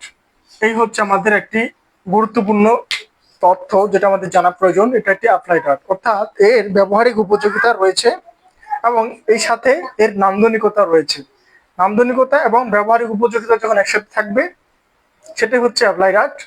আর এটা ভিজুয়াল আর্ট কারণ এটা শুধু মানুষ দেখছে, কোনো এখানে কোনো প্রশ্ন নেই, আপনি দেখছেন, জাস্ট দেখাটাই আপনার এখানে কাজ। তো আমরা যে জিনিসগুলো হচ্ছে জাস্ট দেখি, যেগুলোর আমরা ইউজ করতে পারি না, অর্থাৎ আপনার ওই বিলবোর্ডটা আপনি ইউজ করতে পারবেন না, ঠিক আছে। কিন্তু যখন ওই বিলবোর্ডের যে পণ্যটি রয়েছে, সেই পণ্যটি আপনি যখন ইউজ করতেছেন, তখন সেটা আপনার গ্রাফিক ডিজাইনের যে মূল বিষয়টা হচ্ছে যে আপনার একটি পণ্যের প্রচারণা করা, অর্থাৎ জনগণের কাছে সেই মেসেজটাকে পৌঁছে দেওয়া বা জনগণকে সেই জিনিসটাকে বুঝিয়ে দেওয়া। তো এই বিষয়টা হচ্ছে তার ইউজের দিকটা। অর্থাৎ এটা জনগণের কাছে পৌঁছে যাবে, জনগণকে বুঝিয়ে দেবে, যোগাযোগ স্থাপন করবে। এর মূল ইউজটা হচ্ছে যোগাযোগ স্থাপন করা। তো এই জন্য এটি অ্যাপ্লাইড আর্ট। আর যখন এটা শুধু আপনি দেখছেন, তখন সেটা হচ্ছে ভিজুয়াল আর্ট। তাহলে এটা হলো একটি অ্যাপ্লাইড আর্ট এবং পাশাপাশি একটি ভিজুয়াল আর্ট। এই হলো গ্রাফিক ডিজাইনের মূল একটি বিষয়। আর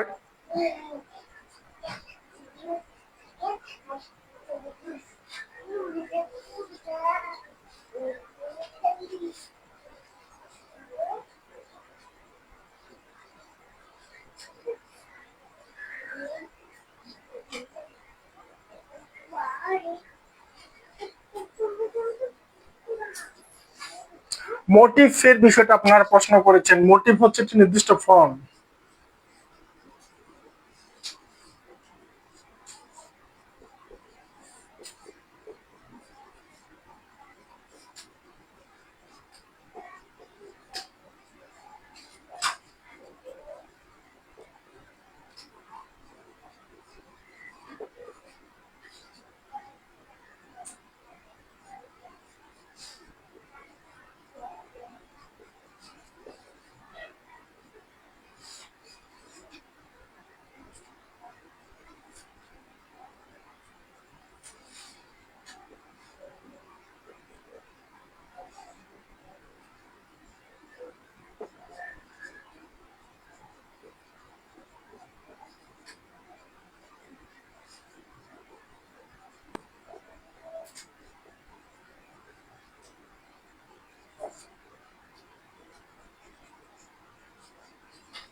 সহজ কথায় পরে ফলে যে ডিজাইন বারবার বা একটি মোটিভ বারবার ব্যবহারের পরে যে ডিজাইন তৈরি হচ্ছে সেটাকে বলা হচ্ছে পুনঃ পুনঃ ব্যবহার বা বারংবার ব্যবহার। আমার মতে এটা মোটিভটা বিষয়টা এই রকম যে আপনি একটি ডিজাইন করতেছেন,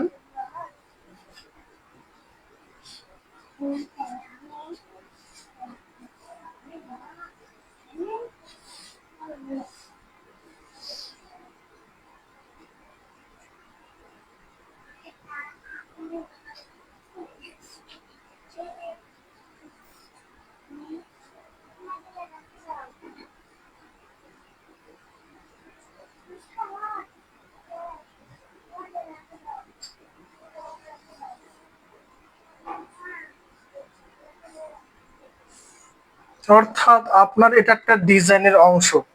আপনি এখানে ইউজ করেছেন রেখা, বা এগুলো যদি পাতা হয়ে থাকে তাহলে পাতা এবং মাছ, এই যে ছোট ছোট অংশগুলো এগুলোই হচ্ছে মোটিভ। ঠিক আছে, এই যে বিষয়টা মাছ, ফুল, লতা, পাতা এগুলো হচ্ছে মোটিভ হয়ে থাকে।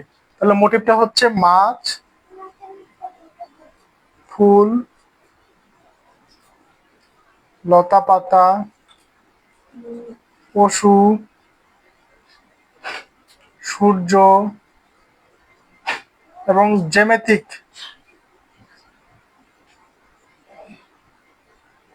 জ্যামিতিক ফর্মগুলোকে মোটিভ বলা হয়ে থাকে।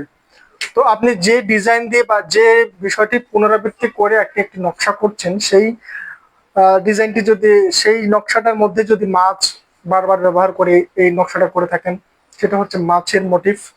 আপনি ফুল করলে ফুলের মোটিভ, পাতা করলে পাতার মোটিভ। তো এই বিষয়টা হচ্ছে মোটিভ। মোটিভ মূলত হচ্ছে একটা ডিজাইনের মূল বা একক।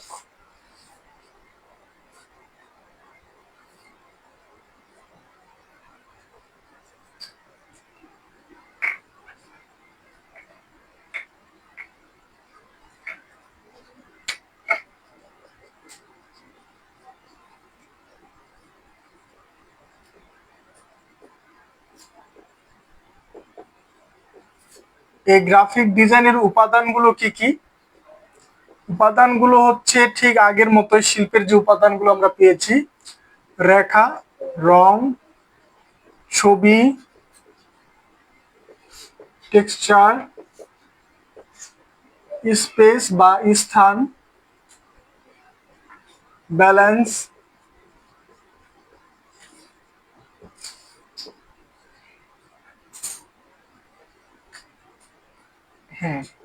কম্পোজিশন,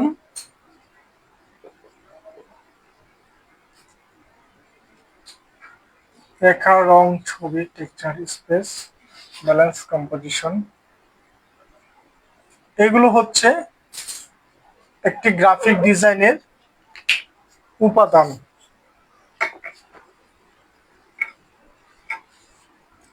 গ্রাফিক ডিজাইনের উপাদান হচ্ছে এই বিষয়গুলো, রেখা, রং, ছবি, টেক্সচার, স্পেস এবং ব্যালেন্স, ছবির ব্যালেন্স থাকতে হবে এবং এর সঠিক কম্পোজিশন থাকতে হবে। কম্পোজিশন হচ্ছে সার্বিক উপস্থাপনাটা আসলে সঠিকভাবে হওয়াটাই হচ্ছে মূল কম্পোজিশন। একটি বিষয়বস্তুর সার্বিক উপস্থাপনাটা সঠিকভাবে ব্যালেন্স বা ভারসাম্যভাবে রেখে সুন্দরভাবে উপস্থাপনাটাই হচ্ছে কম্পোজিশন। তাহলে গ্রাফিক ডিজাইনের মূল উপাদানগুলো হচ্ছে এই বিষয়গুলো। এবং এখন আমরা আসি এর প্রকারভেদ। গ্রাফিক ডিজাইনের প্রকারভেদগুলো নিয়ে আলোচনা করব। তো এই প্রকারভেদগুলো আমি বলছি।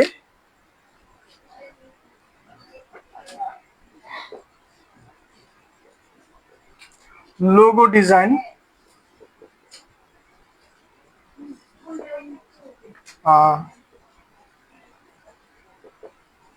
ব্র্যান্ডিং ডিজাইন,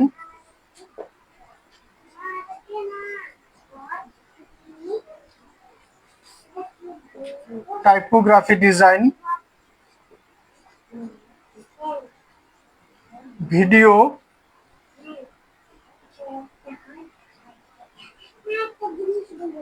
প্লাস এটাকে বলে হচ্ছে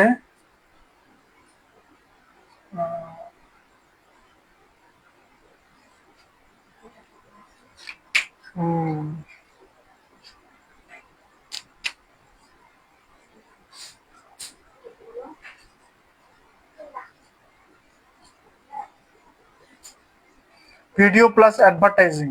ঠিক আছে, যত রকমের বিজ্ঞাপন, আপনি জাস্ট ছবির মাধ্যমে বিজ্ঞাপন হয়, ভিডিওর মাধ্যমে বিজ্ঞাপন হয়, এই যে বিজ্ঞাপনগুলো, সমস্ত বিজ্ঞাপনগুলোর সবগুলো বিজ্ঞাপনগুলোর বিষয়গুলোই হচ্ছে গ্রাফিক ডিজাইনের মধ্যে পড়বে। বিজ্ঞাপনের যে ডিজাইন যদি ছবির মধ্যে থাকে সেই বিজ্ঞাপনের ডিজাইন, অর্থাৎ ভিডিওর মধ্যে হলে সেই ভিডিওর যে ডিজাইন সেটা। তাহলে ভিডিও প্লাস অ্যাডভার্টাইজিং। আর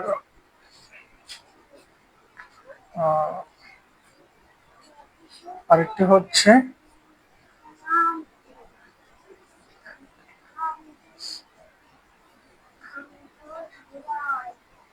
ইলাস্ট্রেশন, 5 নম্বর।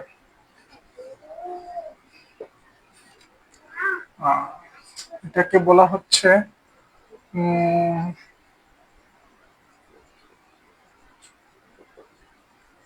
পাবলিকেশন বা প্রকাশনা।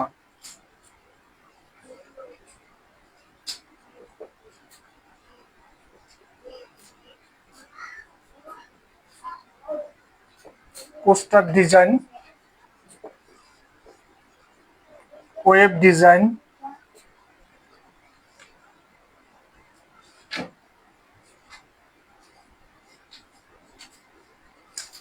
আর হচ্ছে মোশন গ্রাফিক।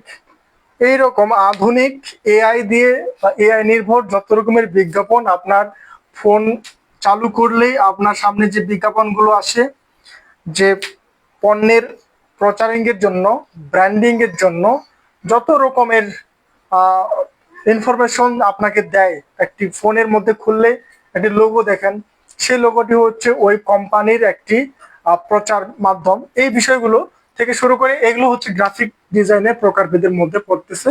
বিভিন্ন রকমের ক্লাসিফিকেশন রয়েছে। লোগো ডিজাইন, ব্র্যান্ডিং হচ্ছে টাইপোগ্রাফি, ভিডিও অ্যাডভার্টাইজিং এবং illustration, publication, poster design, web design এবং মোশন গ্রাফিক।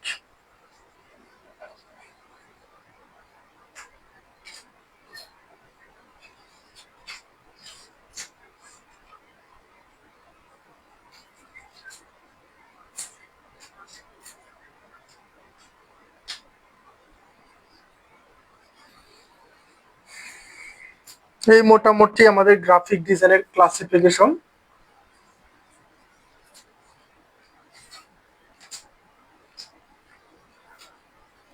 আপনার আপনাদের সামনে একটি সহজ উপস্থাপনা যদি বলি,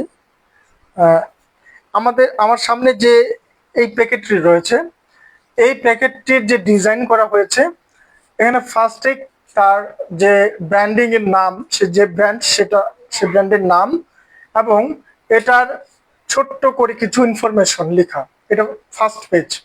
তো এইটার ছবি, এটার কালার এবং এই যে প্যাকেজিংটা হয়েছে, আমি প্যাকেজিং দেখেই বলছি এটা বয়ার একটি মাইক্রোফোন, এর মডেল হচ্ছে BY-MW3। তো এই যে ইনফরমেশনটা আমার সামনে আসলো, আর এটার ইউজটা, এটা হচ্ছে live show, blog, short video এবং ইন্টারভিউ, এই যে ইউজ তিনটা। তো এই যে বিষয়টা এতটুকু একটা ছোট পেজের মধ্যে তার সম্পর্কে মৌলিক যে ধারণাগুলো, বেসিক যে ইনফরমেশনগুলো, আমি যে তার কাস্টমার, আমাকে যে তার এই মৌলিক ইনফরমেশনগুলো দ্রুত দেওয়ার জন্য সে যে লোগোগুলো ইউজ করেছে, এই বিষয়টা, তার শর্ট নাম এবং জিনিসটা আসলে বা প্রোডাক্টটা আসলে দেখতে কেমন, সেই ছবিটা, এটা কি কি ম্যাটেরিয়ালস রয়েছে এখানে, এখানে তিনটা হচ্ছে প্রধান উপাদান রয়েছে, সেই তিনটার ছবি। তো এই যে একটি দর্শককে বা বায়ারকে সহজে সঠিকভাবে একটা প্রোডাক্টের বিবরণ এবং এর কার্যকারিতা যত দ্রুত কোম্পানি, যে কোম্পানি বায়ারকে এটা বোঝাতে পারবে বা বায়ারের কাছে এটা পৌঁছাতে পারবে সহজভাবে, সে কোম্পানির সেল তত বেশি হবে। মূলত হচ্ছে জনগণের কাছে বা কাস্টমারের কাছে বা বায়ারের কাছে একটি বিষয়ের বা একটি প্রোডাক্টের উপকারিতা বা এই প্রোডাক্ট সম্পর্কে তথ্য সহজ উপস্থাপন, দৃষ্টিনন্দন ভাবে এবং সহজে দর্শকের চোখে যাবে এমন একটি প্রচারণার মাধ্যম, সেটা বিলবোর্ড হতে পারে, সেটা হতে পারে কোনো পোস্টার, হতে পারে অটোরিকশার পিছনে লাগিয়ে দেওয়া কোনো পোস্টার, হতে পারে এটা আপনার মোবাইল ফোনে আসা সহজে একটা নোটিফিকেশন, হতে পারে আপনি ফেসবুক খুললে বারবার একই ধরনের একটা অ্যাডভার্টাইজমেন্ট আসতেছে। এই যে বিষয়টা, অর্থাৎ এর মূল কাজ হচ্ছে একটি যোগাযোগ স্থাপন করা বা একটা মেসেজ বা একটি পণ্যের বিজ্ঞাপন বা একটা পণ্যের বিষয়টাকে সহজ উপস্থাপন। আপনি আপনার বইয়ের যে বিষয়টা, আমরা যদি এই যে ইলাস্ট্রেশনের বিষয়টা দেখি, শুধু বইয়ে অজস্র লেখা, হ্যাঁ, পেজের পর পেজ শুধু লেখা লেখা, কোনো ছবি নাই। আমরা ছোটবেলায় ছবি ছাড়া বই এটা ভাবতেই পারি না। ছোট বাচ্চাদের মূল আকর্ষণটা তৈরি করা হয়েছিল ছবির সাথে গল্প বা গল্পের সাথে ছবি থাকবে, তখন এই বিষয়টাকে আরো সহজে উপস্থাপন করা যায় এবং আপনি মূল তত্ত্বীয় বিষয়টা পড়ে না বুঝলেও আপনি ছবি দেখে সেটা পড়লে বা তথ্যটার সাথে ছবিটা থাকলে সহজে বোঝা যায়। এই যে সহজ বোঝা বা সহজ উপস্থাপনটা, এই বিষয়টাই হচ্ছে গ্রাফিক ডিজাইন। অর্থাৎ আপনার কাস্টমারকে বা বায়ারকে বা আপনার যে পাঠক, তাকে সহজভাবে উপস্থাপন বা সহজভাবে বোঝানোর সক্ষমতা তৈরি করাটাই হচ্ছে গ্রাফিক ডিজাইনের মূল কাজ। আর এটা ভিডিও দিয়ে তো আরো সহজে বোঝানো যায়, বা নাটক সিনেমার মাধ্যমে, অ্যাডভার্টাইজের মাধ্যমে আরো সহজে বোঝানো যায়। এটা হচ্ছে বিভিন্ন রকম মাধ্যমের উপর বেস করে। এই হচ্ছে গ্রাফিক ডিজাইন মূলত। এর প্রকারভেদ গুলো হচ্ছে সব থেকে বেশি গুরুত্বপূর্ণ। এই প্রকারভেদ গুলো আমরা বিস্তারিত খুব বেশি প্রয়োজন নেই আমাদের জন্য, জাস্ট আপনারা শুধু প্রকারভেদ গুলো জেনে রাখবেন, এটার উপাদানগুলো জেনে রাখবেন, আর গ্রাফিক ডিজাইনটা আসলে কি এটা বোঝার চেষ্টা করবেন।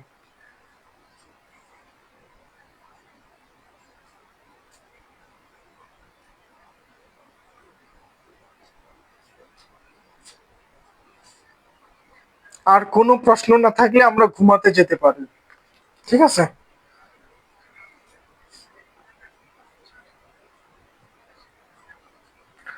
আজ থেকে মনে হয় আমাদের উপকরণ কৌশলের ক্লাস শেষ।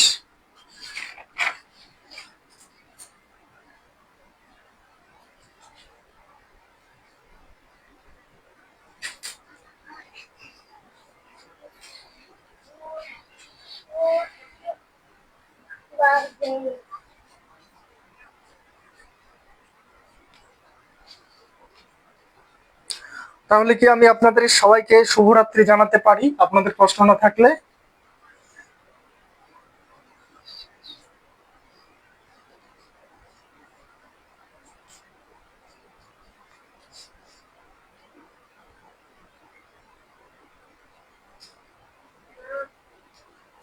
টাইপোগ্রাফি আমাদের বইয়েও লেখা রয়েছে সুন্দরভাবে। টাইপোগ্রাফিটা হচ্ছে এটা এক ধরনের ক্যালিগ্রাফি টাইপের বিষয়টা হচ্ছে যে আপনার কিছু কিছু প্রোডাক্টের গায়ে দেখবেন যে সুন্দর করে বড় করে লেখা, তারপর ওই প্রোডাক্টের নামটা। হুম। তো এটাই হচ্ছে মূলত টাইপোগ্রাফি, অর্থাৎ লেখার মাধ্যমে সহজ উপস্থাপনাটাই হচ্ছে টাইপোগ্রাফি। লেখাটা অবশ্যই সুন্দর হতে হবে, লেখাটার মধ্যে একটু আর্ট থাকবে, বা লেখাটা এত বড় বড় করে হয়েছে যে আপনার সহজে ওই লেখা দিকে চোখ যাচ্ছে। অর্থাৎ লেখার মাধ্যমে যখন কোনো বিষয়কে সহজে দর্শকের দৃষ্টি আকর্ষণ করার যে চেষ্টা, সেটাই হচ্ছে মূলত টাইপোগ্রাফি।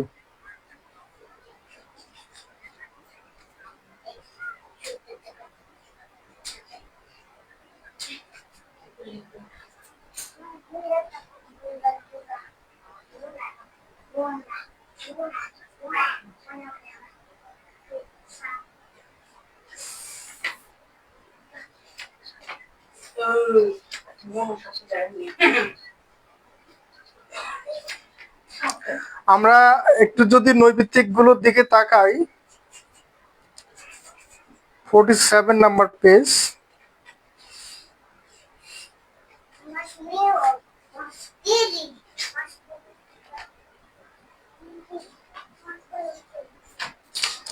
এখানে আমরা নৈবিত্তিকের দিকে তাকাই একটু।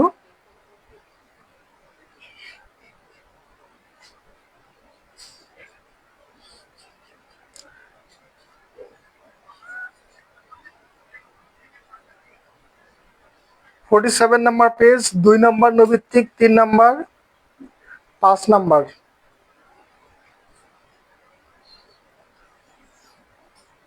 7 number, 8 number,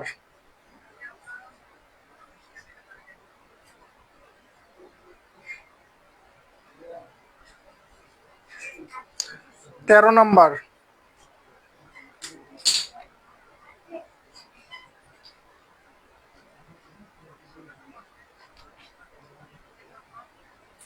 16 number,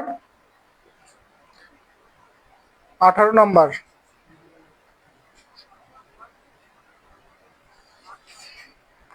20 number, 21 number, 22 number, 23 number.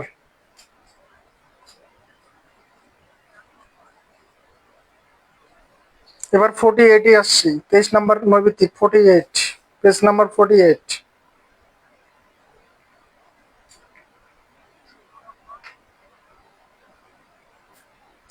25 number, 26 number,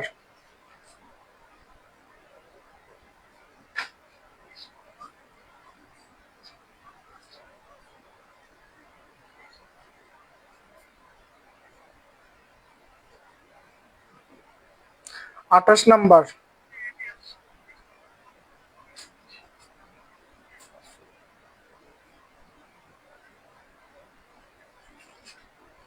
30 number,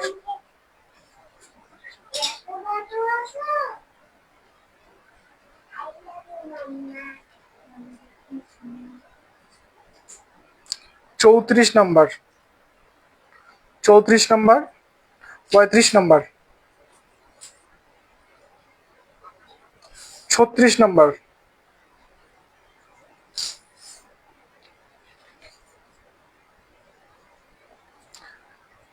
আবার তো কিছু নৈবিত্তিক মনে হচ্ছে রিপিট করছে একই বিষয়।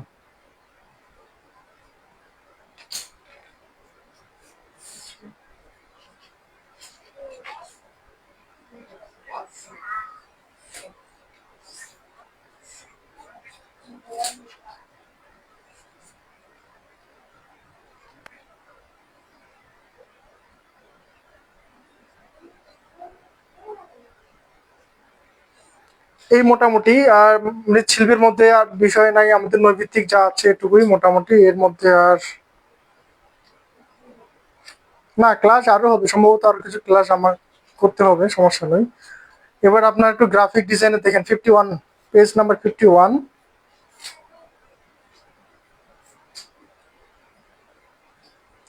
1 number, 2 number, 3 number,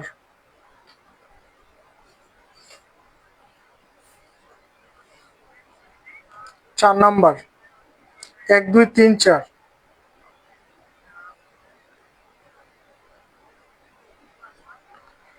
5 number,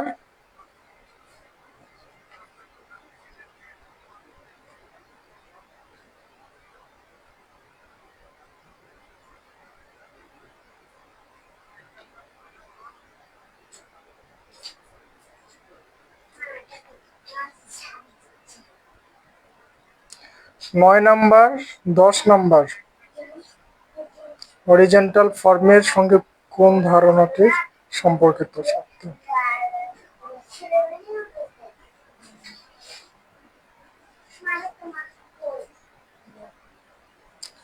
13 number, 14 number, 13, 14 এবং 15 নাম্বার।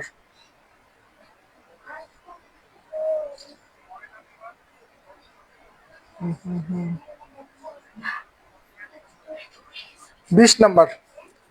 আরো অনেক গুরুত্বপূর্ণ ইনফরমেশন রয়েছে গ্রাফিক ডিজাইনের, ওইগুলোর নৈবিত্তিক দেখছি না, ঠিক আছে? ওই নৈবিত্তিক গুলা আমি যেগুলো পড়িয়েছি এর মধ্যে থেকে কিছু নৈবিত্তিক মোটামুটি খুবই কমন নৈবিত্তিক এবং গুরুত্বপূর্ণ, ঠিক আছে? তো গ্রাফিক ডিজাইন বিষয়টাকে আরো সহজভাবে উপস্থাপনার জন্য আপনার হাতে থাকা মোবাইল ফোনটি যথেষ্ট। এটা সমস্ত গ্রাফিক বা আপনি বাইরে বের হলেই আপনার ফোন যা দেখেন রাস্তাঘাটে যত রকম ব্র্যান্ডিং এর প্রচার প্রচারণা, আপনার বইয়ের যে সামনের ফ্রন্ট পেজটা, এই যে আমাদের শিল্পকথা, ঠিক আছে, আমাদের এই যে শিল্পকথার যে ফ্রন্ট পেজটা রয়েছে, এইটাই মূলত হচ্ছে গ্রাফিক ডিজাইন। এখানে আমরা কিছু ছবি অ্যাড করেছি, যে 3 জন গুণী ব্যক্তির ছবি দ্বারা আমরা বুঝতে পারতেছি হচ্ছে এটা শিল্পীদের বা শিল্প সম্পর্কিত আলোচনা। এখানে জয়নুল আবেদিন, কামরুল হাসান, নেসাম সুলতান। তারপরে আমরা এখানে শিল্প কথা যে এই যে জিনিসটা লেখা রয়েছে, এটা দ্বারা আমাদের পেজ পরিচিতি বা আমাদের যে ফ্যামিলিটা শিল্পকথা পরিবার, এটার পরিচিতি, আমাদের পেজ পরিচিতি মূলত এটার মধ্যে কি রয়েছে, এটার হাইলাইট করা এই যে বিষয়গুলো সম্পূর্ণ নতুন সিলেবাসের আলোকে, এই যে যেগুলো দ্বারা আপনার দৃষ্টি আকর্ষণ করা হয় মূলত, এটা বই থেকে শুরু করে আপনার সুন্দর একটা ড্রেসের যে একটা লোগো, আপনি যে গেঞ্জি বা শার্ট পরে আছেন সেটার একটা লোগো থাকতে পারে। এই যে সমস্ত বিষয় সেগুলো হচ্ছে আপনার বর্তমান গ্রাফিক ডিজাইন আপনার সাথে, আপনার ঘুমাতে গেলেও গ্রাফিক ডিজাইন, আপনার ফোনে চালু করলেও গ্রাফিক ডিজাইন, সব জায়গাতে গ্রাফিক ডিজাইনের আপনি বিষয়গুলো লক্ষ্য করতে পারবেন। আর প্রযুক্তির ব্যবহারে এটা আরো বেশি এবং এত বেশি হয়ে গেছে যে এখন আমাদের এআই দিয়েই সবকিছু হয়ে যায়, কোম্পানির লোক ছাঁটাই হয়ে যাবে, চাকরি চলে যাবে, ঠিক আছে?